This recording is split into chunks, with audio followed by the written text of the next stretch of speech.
خلق تاخین شیخ مقصود اشرفی تکوشر آزادی محمد رمزی ممو بناسنا و رواف عفرین پیشوازی کرن.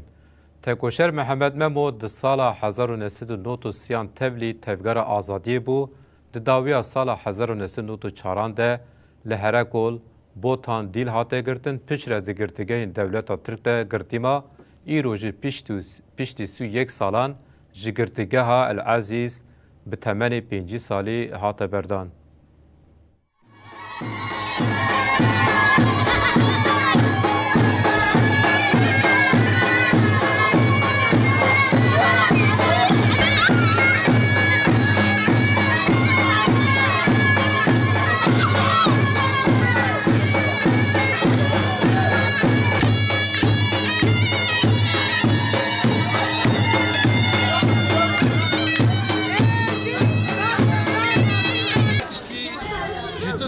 همیا صلاف دکم.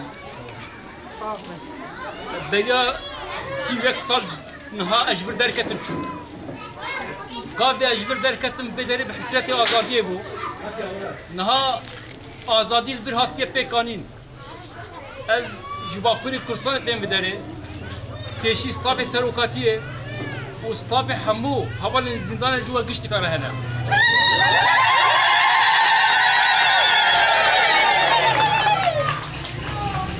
هم هیبیدارم کو ام روشی آزادی قابل کردستانه دمی کی نزده برای همو کردستانه بده دمی ناب خیر و خشیده بیجی سارون آما در باز کرد از در کی سپاس کم بو هاتنا و بدره